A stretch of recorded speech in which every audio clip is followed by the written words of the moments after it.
Hello and welcome back to the Kayla King Show. Let's see what comes through in this episode.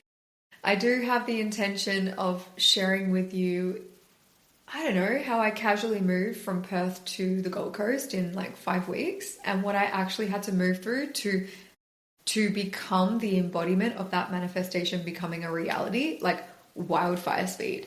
Remember in the last episode how I was sharing about time is an illusion and it's all about the frequency, so the frequency that you hold. If you're a frequency match for the manifestation that you desire to create in your external reality, this is literally the story of that.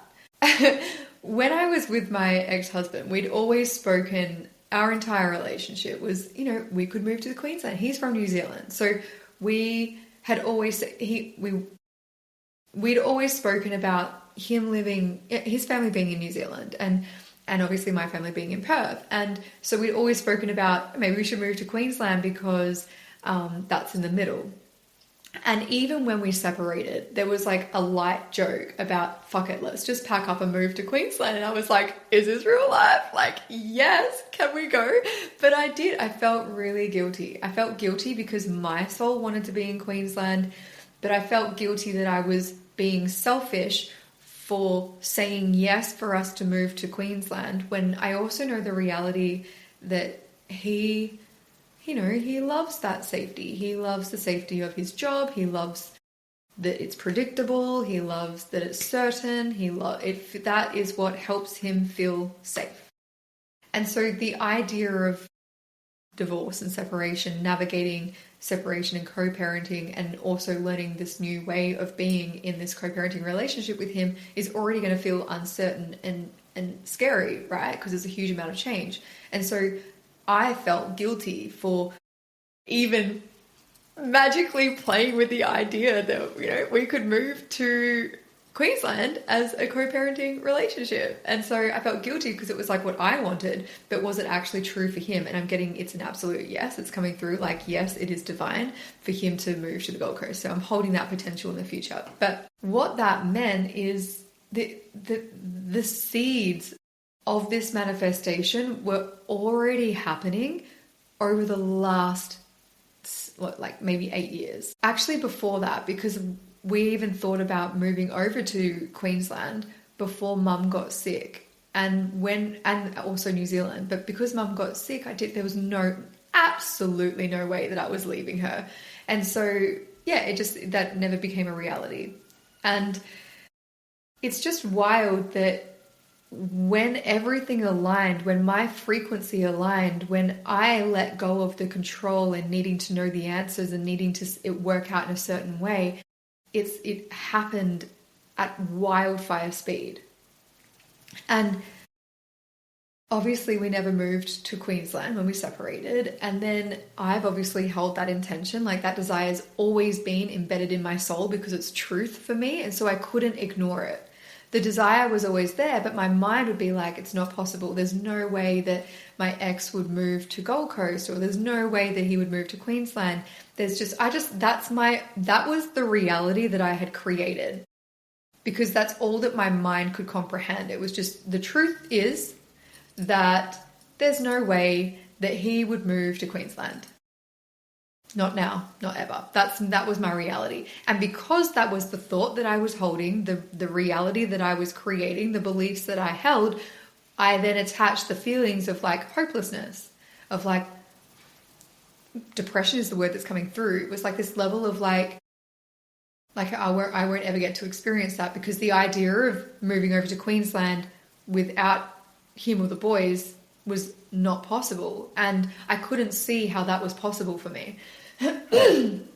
Equally so, I couldn't see how I just couldn't take the boys away from him either because that's not of my highest frequencies or values. It's not. I fought so hard for him to be a very present, beautiful dad that is, always there for the boys. And so there's no way that I could ever take that away from him. Like there's no way that I could be the rupture of that relationship with the boys. No way. And so that was also a non-negotiable. So I've got this reality of like, he's never moving to the Gold Coast and I'm never taking the boys away from him. But in the same breath, I had this desire that there is nowhere else in the world that I want to be than the Gold Coast. And so that created this inner conflict of like what I desired, what I hadn't manifested, what was not in my reality. And so therefore I became the embodiment of the thing that I actually did. Like I was repelling the thing that I actually desired the most, because I was telling myself all the stories of how it wasn't possible. I was embodying all the feelings of it not being possible, which came with like this level of like hopelessness and depression of like, I'm stuck here. I'm not going to be able to move for the next 18 years. Like all of the stories that kept, it was so isolating. It was like I was in the box and I was never getting out of the box. And I'm not somebody who loves being in a box. I am the absolute opposite. You put me in a box and I will fight against the box. I cannot be put in a box. It's like, it's just not, it does not work well for me. I can't stand it, and I will fight against the box until I experience the freedom. And so I'm then repelling the thing that I desire because my logical mind can't even comprehend that that is possible. There's no way that it's possible because I could only see two realities. And then my fear would come up because it was like, well, there's no way that I could move to the other side of the country. Like the other reality was that I move and my boys are still in Perth. And then I was like, well, there's no way that I could do that because the fear of what would people think? Am I a bad mum? The judgment that, oh my gosh, I can't believe that Kayla just moved to the other side of the country, of what other mums would think, because it's just not like, there's no way they could do it. And it's like that, it was hard for me. Like there's no way that I could do it. So I was judging that part of me. I was exiling that part of me. I was like, what mum moves to the other side of the country when their kids are not with her full time? Because the narrative has always been that in separation, the kids always stay with the mum. Like the kids are always with the mum, right? Because that's how it's been done. That's the societal norm. That is the box that we're put in, the should do's, the who we should be, how we should act, all of those outlines and expectations that society puts on us. But because I don't like being in the box, and because I can channel the magic, and because I like to shift my reality like that, and because I love quantum leaping into the unknown, I like to expand my consciousness, and I like to tune into other different potential realities that maybe I'm not seeing yet. And so I started to ask, I started to get curious and be like, okay, well, cool. So if this is meant to happen, and I know that it is happening, then how can it happen where I'm not making a sacrifice? How can this reality become a reality where my boys, I'm not sacrificing my relationship with them, I'm not sacrificing their relationship with their dad, I'm holding this beautiful co-parenting relationship? How can we navigate this where everybody wins, where there's no sacrifice? Because remember, the old stories of the societal norms is that you can't have everything, and success comes with sacrifice. Like you can't have everything. It's all too good to be true. I don't even resonate with that. So instead of resonating with that lower frequency and those thoughts, allowing those thoughts to become my reality and to perpetuate that reality on a loop, I decided to expand my mind and to expand my consciousness and to tune into what are the other realities? What are the other potentials? What are the ways that we could make this work? The reality is that maybe Kurt isn't going to move to the Gold Coast, but the reality is that I want to move to the Gold Coast. I know that there is amazing potential for the boys in the Gold Coast. Like I just know that they're going to be here. I can literally see visions of them here, and I can see, like I see it all. I can feel it, and it's true. And so knowing that feeling was wild, because it was like, I can feel it and I can see it and I'm experiencing it, and I know in my soul that this is true, and I know this is for the highest good for all, but I'm also not willing to, affect their relationship with their dad, and I'm not willing to sacrifice my relationship with them either. And so I was like, well, how can this work? Like, show me, universe, like divine creator, show me how this can work. Show me what the potential is, and I'm going to have to trust. Like, I'm just going to have to let go of the control of how it should be and let go of the outcome. And I'm going to have to leap into the unknown, into the void, into the uncertainty, just trusting that it's all going to work out for the highest good of all, because it's the only way that it will work out. It wouldn't work out otherwise. And so I held an event in the Gold Coast, and it was like, a little bit of like shits and giggles, because I was like, universe, like, let's play a game. If I'm meant to be in the Gold Coast, if this is for the highest good for all, then I'm going to hold an event in the Gold Coast, and just for shits and gigs, I want you to sell out that event. I want you to show me that my community in the Gold Coast are so welcoming of me that this is, of course, where I'm meant to be. Like, this is, of course.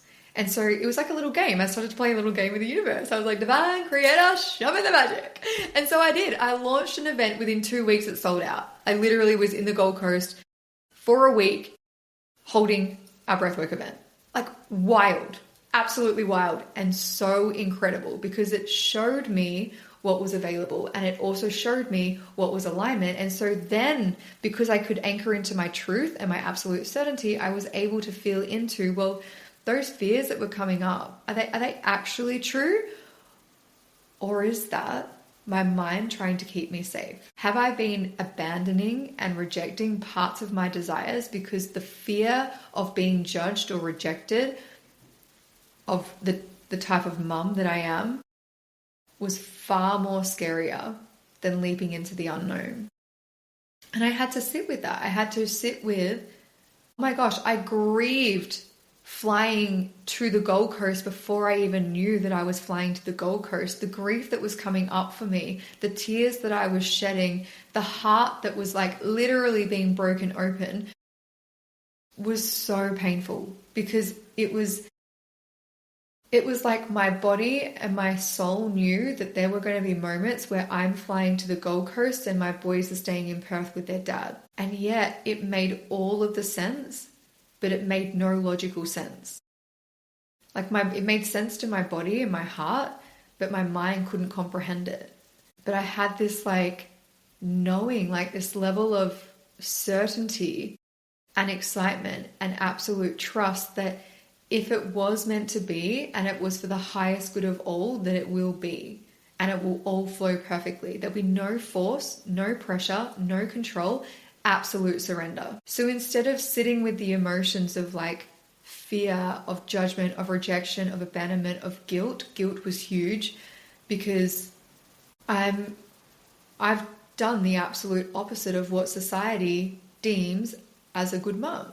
And I had to sit with that. Like, I had to sit with that pain. That was so painful, because it made me feel like I was selfish. It made me feel like I was not good enough. And I was like, what mum flies to the other side of the world? It felt like the world. Okay, exaggeration. Country. And what mum leaves their kiddies behind? That's what it felt like. And so because of that fear of what other people would think, because I had rejected those parts of me and I had a deep wound that I didn't believe that I was a good mum. So under all of that, I had to heal the parts of me that didn't believe that I was a good mum before all of this happened. Like, that was already a thread, a fear, a shame, and a guilt that I carried for their whole life. And so this move forced me to be with that fear and to heal that wound. And that was huge. Like, huge. Like, the feeling that people outside of me could potentially project or say, or, yeah, like, that I wasn't, like, the judgment that I wasn't a good enough mum, or that, like, I'm not a good mum. The idea of them saying that, the fear that they could say that on top of how I actually felt, which was that I felt that I wasn't a good enough mum, that was like catastrophic for my nervous system.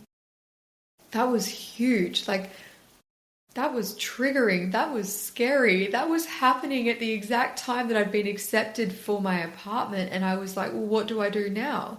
Like, I'm petrified. I'm in complete terror that I've made the biggest mistake of my life, that I've completely ruined my kids' lives, that I thought that for a moment, I thought that I was having like an actual breakdown, and that this was just like a massive mistake and it was going to be a massive lesson. And that I was going to look back on this moment and have huge regrets and be like, why did I do that? That was what was running through my mind. That was very real in my reality. But it wasn't the frequency of truth. It wasn't the frequency of love. It wasn't the frequency of magic and miracles. It was the frequency of survival, of fear, of doubt, of my shadows. Because what would people think of me when they find out that I've moved to the other side of the country and my boys are still in Perth with their dad? So I had to consciously choose. I had to really tune into my truth. I had to tune into my absolute truth. Like, was that true for me, or was that programming? Was that fear? Was that doubt? Was that shadow? And then I had to consciously choose to tune into my truth and into my channel. And I kept asking for signs and for guidance that I was doing the right thing. Like, my heart needed that more than anything in the world, because I nearly didn't make it to the Gold Coast because there was just no way that I could leave my babies. And I actually remember like literally praying and being like, you need to bring them to me because I can't leave them. There's no way that I can leave them. And I remember crying and crying and crying, like the grief of crying, because it was like up until that moment they'd been with me pretty much like I was their primary caregiver. And it was like, oh, it was like, not only am I moving to the other side of the country, which is fucking scary for anyone, leaving their family behind, but it was like, it felt like I was leaving my whole heart behind. It was like my babies. And so it was wild. It was like I was holding the polarity of absolute heartbreak and then in the same breath absolute excitement, because I just knew, like, I can't even explain it. If there was anything that I knew more than anything else, was that this is exactly where I was meant to be. It's like I was asking, praying for signs and for guidance that I was doing the right thing, because if I ever risked ruining their life experience, it was like a hard no. Like, of course I would sacrifice my own desires for my babies. And so I had to literally trust and trust and trust and trust and trust. And it was like so fucking hard to hold that trust when the fear was so great. And the reality is that at that moment in time, me and my ex were going through like the worst moments in time. It was like an absolute battle. And so I'm fucking having to hold this level of trust that the universe would not have, that I wouldn't have been approved for this exact apartment if it wasn't meant to be. And although I don't know when the boys are going to be moving here, like permanently, I know that I have to hold trust and faith that they will. Because I know that they will. I see them here. And even though externally the reflection back to me was that I was having this tumultuous relationship with my ex, the boy's dad, and I was like, there's no way. Like, I had this vision that we were going to have this beautiful co-parenting relationship, and I had this vision that like these beautiful blended families, because I trust that like everything is working out for the highest good of all, and I trust that, you know, whoever he meets, it's going to be this beautiful experience, and she's going to bring a light to the boy's world. Whoever I meet, it's going to be this beautiful experience, and he's going to bring a beautiful light to my boy's world. And it's just like this magic, right? That's the vision, and I know it's true, and I hold that. But then, even though I'm holding that, my external reality is not reflecting that back to me. And so I had to still hold and trust and anchor into my power, even though my external reality was showing me something different. Do you know the level of power that you have to hold to not lose yourself in those moments, to not become wobbly in those moments, to not allow yourself to be pulled out of alignment, to not allow yourself to drop in your frequency? That is so fucking hard when your body is petrified. And when your body is petrified that you're the worst mum in the world, and then you've got an ex-partner reflecting that back to you. Imagine the courage, the trust, and the power that is needed for me to stand in my truth. Imagine the trust that is needed in the Creator, in the universe, in the divine aligned plan of truth that is needed the faith that is needed in every single moment that my external reality was not reflecting what I desired back to me. And so, thank fuck. Like, thank fuck.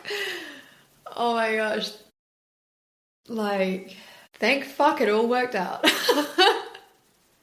Because there were so many moments where I didn't believe it was all going to work out. And I still had to hold that trust and that faith, and still had to rise in my frequency and maintain the frequency of trust, faith, love, miracles. And like magic, it all unfolded in divine timing. And like magic, instead of exiling and rejecting and abandoning all of the parts of me that didn't think that I was worthy or good enough as a mum, who had to release all of the programming that, you know, a good mum sacrifices everything. Oh my God, the things that I've had to move through, the parts of me that I've had to call back, the power that I've had to call back, the fragments of me across all lifetimes and timelines, across all dimensions that I've had to call back,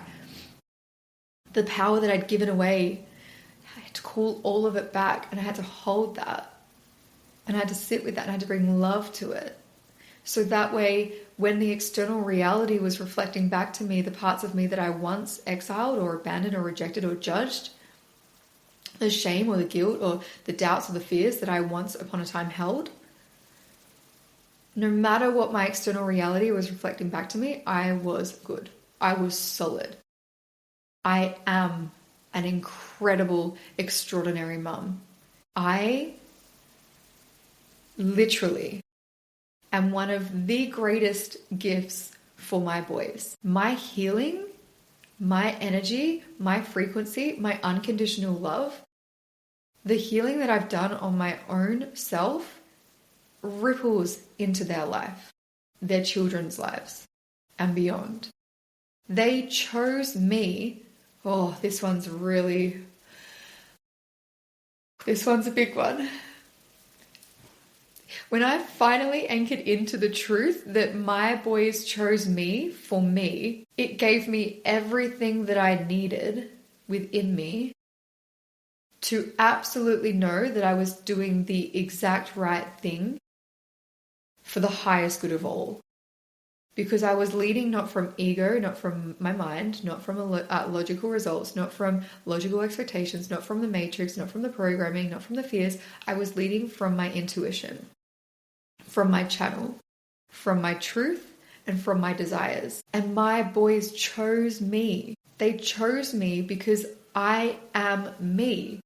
And so for them to get their fullest experience in their life, I need to be the fullest expression of my desires and truth. Why?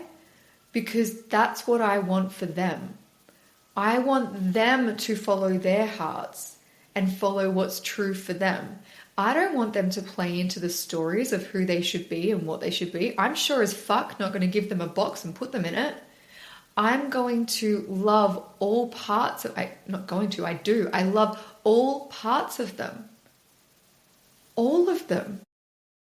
Because all of them is worthy and all of them is loved and all of them is lovable. And so how could I love them unconditionally if I only love them when they're doing what I want them to do and they're being who I want them to be? And so if I want to be the embodiment of that love for them, then I need to become that embodiment of that love for me. I need to follow my dreams and desires. I need to follow my truth and my heart. I need to expand into who I am here to be.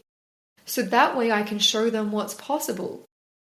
That way I can show them that they have the freedom to be all of them. They get to express unapologetically. They get to become unfuckwithable and unshakable. They get to stand in their truth and express their truth. They get to be them. And that is the greatest gift that I give them. And so I have to do that. I have to be the embodiment of that. I have to become who I'm here to become. Otherwise, they don't get to become who they are here to become. Because the way that I lead myself is the way that I'm showing them what is possible. And can you imagine how expanded their world is? I could sit in the fear and the doubt and the shadow and the grief and the judgment. Don't do it anymore. But I could have sat there and I could have moved to the Gold Coast and been like, oh, I'm so happy over here, but there's also this huge chunk of shadow over here. Fuck that. Fuck that. I decided to alchemize all of that. I decided to sit with what needed to be loved, the wounds that needed to be healed. And I decided to alchemize it into love, into a higher frequency. I decided to rise like a phoenix. I decided to anchor my highest timeline and my highest version of self. I decided, it was my conscious decision to shift my reality. And when I tune into my boys and how this ripples out to their life, I can see the impact this is even having in my co-parenting relationship with my ex-husband. It's wild.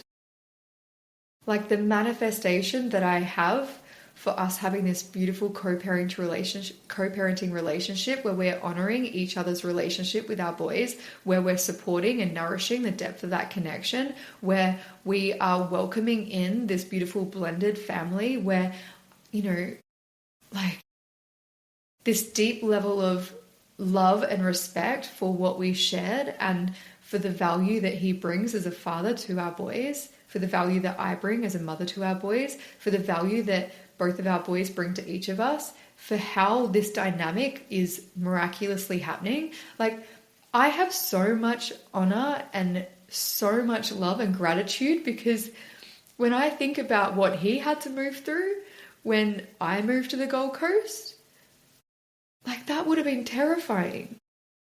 Like that would have been terrifying for him. His whole life just completely got uprooted and completely shifted.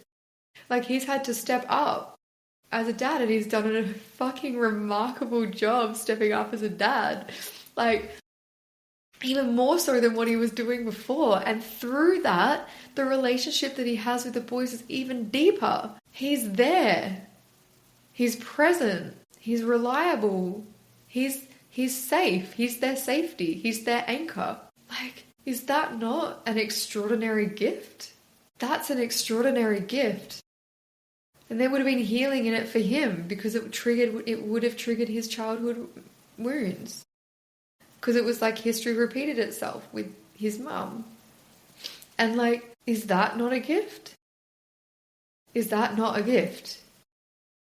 We went through a roller coaster of emotions. We went through hell and turbulence. And then on the other side of it, we've come out stronger as co-parents. Like actual, genuine relationship, respect and value for the value that each of us bring. And I am so grateful because imagine if I couldn't trust him with the boys. Imagine if I couldn't trust in who he is as a father. And it feels so good for me that I can trust that he is going to have my boys back no matter what when I'm not there.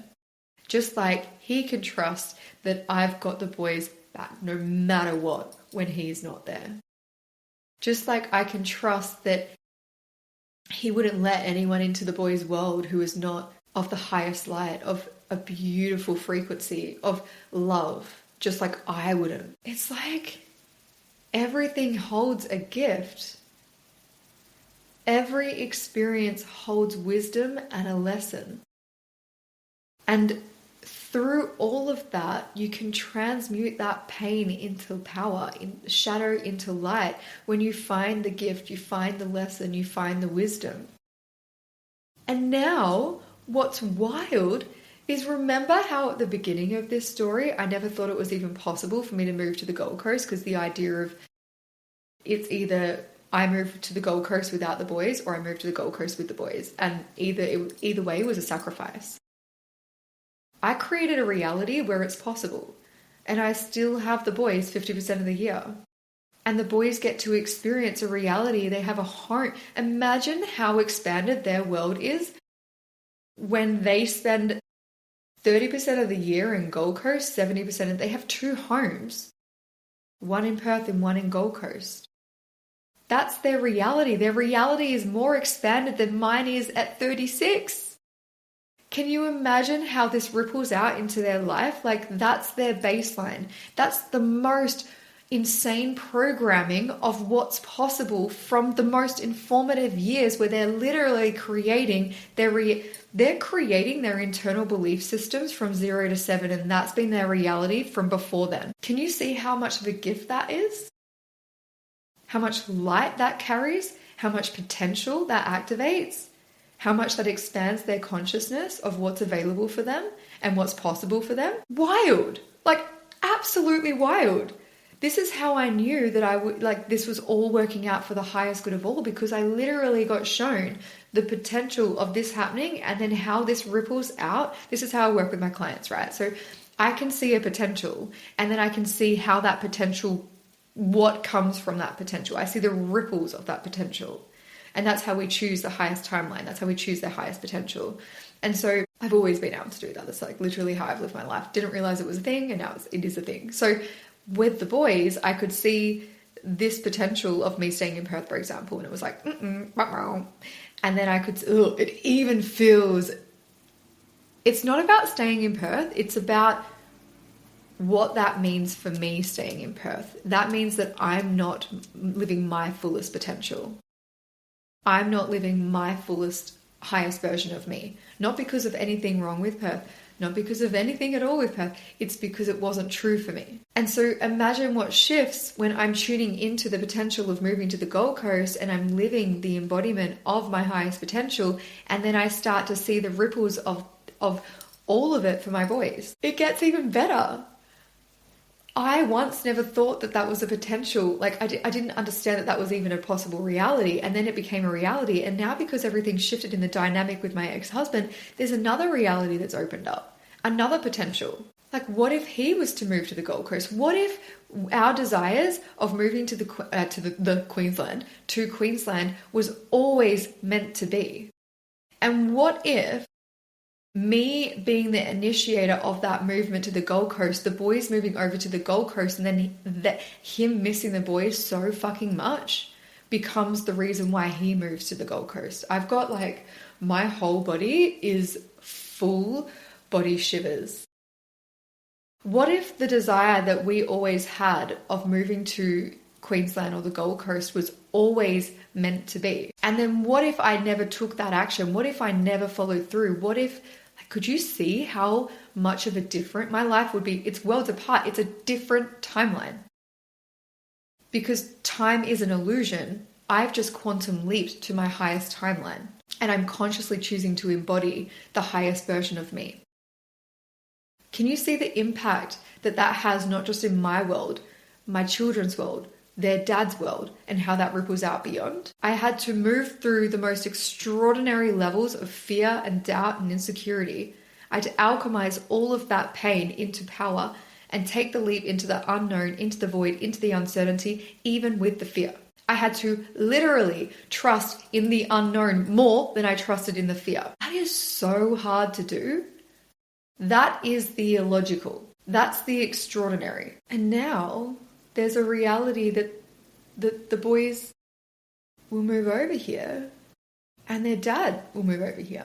Their dad is from New Zealand. It's like $180 to fly to New Zealand. It's like a 4-hour flight, if that, maybe 3 hours. So I've just opened up a potential, a higher potential for him in his lifetime. Can you see how when you follow your dreams, when you follow your desires, when you anchor into your truth, when you anchor into your heart, and you're leading from a higher frequency, the highest good for all, and when you allow the creator, the universe, to lead you, and you let go of the control and you allow yourself to surrender into the highest good of all, you shift timelines, but the ripple effect goes beyond what your logical mind can even comprehend, because it's all working out for you. And even the worst thing that could ever happen is still the greatest gift in your life. Me moving to the other side of the country could have been the worst thing that could have ever happened. And it could be the greatest thing that could ever happen. It's your conscious decision. Me losing mum at the exact time that I needed her the most, in the most hardest time of my life, could have been the reason why everything fell down and nothing came to the light. That could have been the dark hole that I spent the rest of my life in. Or it could have been the greatest gift that became the catalyst for an extraordinary shift in my reality. It could have been the reason why I came more home to my truth and my soul's mission. It could have been the reason why I became more in tune with my intuition and my healing gifts and my mission. Like, why am I here? And because I desired that connection with mum so fucking much that nothing was going to get in my way, I was going to connect with her. Did I know that that would lead me to my intuition? Did I know that that would lead me to be a direct channel to God and the Creator, where I can literally hear him talking or her talking? Like, I can feel the frequency of angels. I can hear the frequency of angels. I am so in tune with the higher realms. Did I know that losing mum would be the catalyst for that? No. But I sat with the grief. I sat with the heartbreak. I had to find the gift and the wisdom, because the only way that I could show up and be the mum that I know that I am is to heal the parts of me that were not in alignment with that. I had to shift, heal, release, and grow beyond the shadow. I had to welcome the parts of me that were once exiled. I had to love the parts of me that were abandoned and rejected. I had to become whole. I had to raise my frequency. I had to embody more love, magic, miracles, trust, so that when I quantum leap into my new reality, into my highest timeline, when I became the embodiment of my highest version of me, I was able to take the leap with absolute trust, with absolute surrender, completely letting go of the need to control. I had to trust that there was a higher plan, that I wouldn't have the desire unless there was a higher plan. And that is so hard. To trust in the unknown, to leap into the uncertainty, to sit in the void where your external reality is not reflecting your internal reality, and still hold that level of absolute trust and anchored in your power when the external reality is not showing you that yet, is so fucking hard. It is so hard to maintain that. And this is why I created Sacred Alchemy. Like, this is the work that I have been doing my whole life.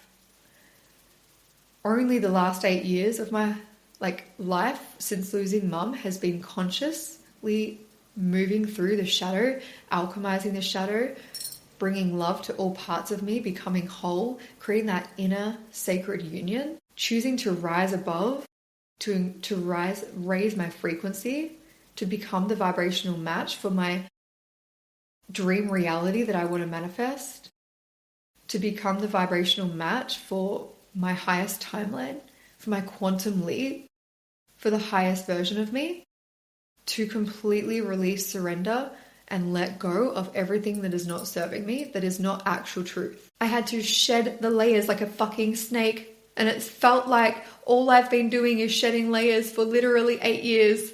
Like, the things that I have gone through in the last 3 months, I don't think many people would go through in 3 years. That has taken commitment to my shadow, commitment to my light, commitment to my truth. And it's been the greatest thing, the greatest gift, to be able to tune into the wisdom and the lessons in every experience.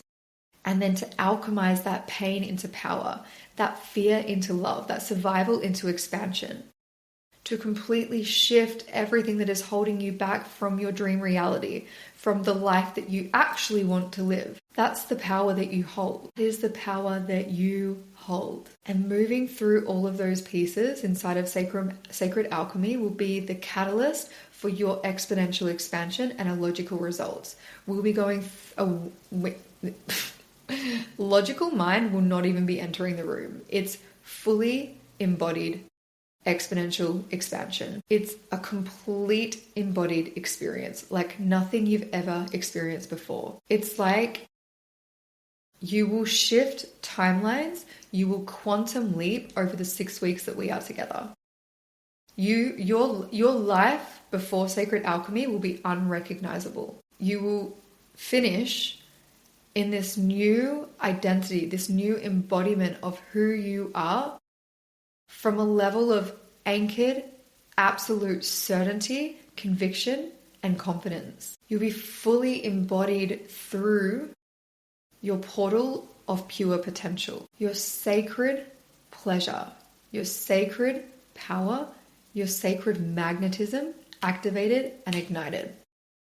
Like wildfire success. And when you lead from this frequency, when you lead from the embodiment of your truth, anchored, grounded, certain, the magnetism that you hold, the safety that you hold to be fully expressed, to be fully you, is unmatched, unfuckwithable, unstoppable, unwavering. Nothing and no one will pull you out of alignment because you've anchored in your highest timeline. You've anchored in your highest version of you. And that's the power that you hold. And so I would love to invite each and every one of you to join us inside of Sacred Alchemy. We begin in early October. And for each and every one of you, I'm actually doing something really, really cool. It's going to be $888. But for you, I actually want to invite you to join us for $222, which is absolutely insane. But there is something that I can feel. The power of Sacred Alchemy that is coming through the channel right now is like nothing I have ever created before. And you'll know if it's for you. You'll feel it. You will feel the resonance. You will feel the feeling in your body. It'll just be, it's just going to be a full body fuck yes. You're just going to know it. And it's going to be your invitation to lean into your quantum leap, to create a logical results beyond the logical mind can comprehend, and to fully alchemize all of your shadow, to be fully whole. Oh, this is extraordinary. I've literally got that like, extraordinary. You got me feeling in a crowd. That's so, I can't even sing it, but it's like that song is coming through. That's the frequency that we are tuning into inside of Sacred Alchemy. I love you. Have the most amazing day, and I will see you in the next episode. Mwah!